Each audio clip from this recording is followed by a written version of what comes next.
नमस्कार। आज मेरे व्याख्यान का विषय है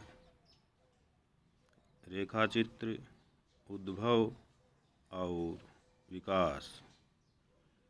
जिस रूप में आज रेखाचित्र के रूप में विचार किया जाता है, उसका उद्भव पश्चिम से माना जाता है।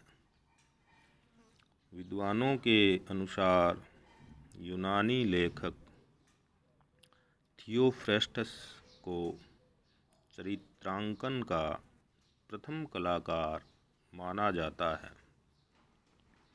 उसने एथेंस में प्लेटो और अरस्तु से शिक्षा प्राप्त की थी। उसकी एक कृति है कैरेक्टर्स, जिसमें उसने समाज के विभिन्न वर्गों के व्यक्तियों के रेखाचित्र खींचे हैं। अंग्रेजी में रेखाचित्र का सूत्रपात इन्हीं के अनुकरण पर हुआ है। इंग्लैंड में सन 1952 में थियोफ्रेस्टस की कृति का अनुवाद प्रकाशित हुआ और उसी के बाद अंग्रेजी के लेखकों ने अंग्रेजी में रेखाचित्र का प्रणयन प्रारंभ कर दिया और वे रेखाचित्र एक स्वतंत्र एवं विकसित विधा बन गए। अंग्रेजी के कई प्रतिष्ठित रेखाचित्रकार हुए हैं, यथा Lord Bacon, Johnson, Joseph Hall आदि। हिंदी में रेखाचित्र। हिंदी में रेखाचित्रों का सूत्रपात भारतेंदु काल से माना जाता है।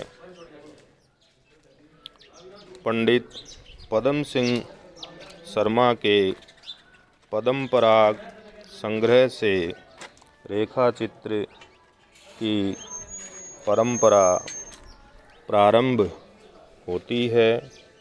इस विधा को आगे बढ़ाने वाले लेखक और उनकी रचनाएं क्रमिक रूप से निम्नानुसार हैं। श्री राम शर्मा की बोलती प्रतिमा, बनारसी दास चतुर्वेदी रेखाचित्र और संस्मरण, प्रकाश चंद्र गुप्त की रचना पुरानी स्मृतियाँ और नए स्केच तथा रेखाचित्र, रामवृक्ष बैनीपुरी की रचना माटी की मूर्तें, लाल तारा, गेहूं और गुलाब,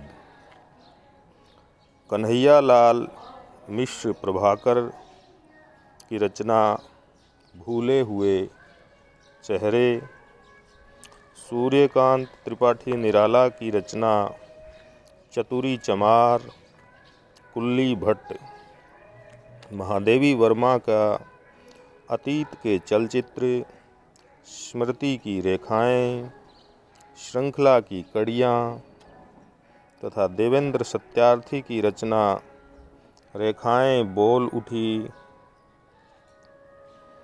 हर्षदेव मालवीय की रचना पुराने तथा पोंगल गुरु, राहुल सांकृत्यायन पत्र पत्रिकाओं में ही अधिक छपते थे। इनकी कोई रचना विशेष प्रकाशित नहीं हुई।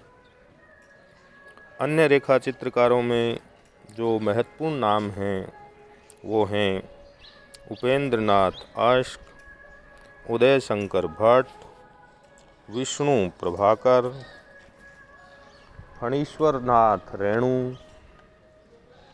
आदि के नाम विशेष उल्लेखनीय हैं। इस प्रकार निष्कर्ष रूप में कहा जा सकता है, रेखाचित्र का उद्भव पश्चिम में हुआ, परंतु हिंदी में भी इस विधा का विकास बहुत हुआ तथा अनेक रचनाकारों ने अपनी कृतियों से हिंदी की रेखाचित्र विधा कोश को संपन्न किया। धन्यवाद।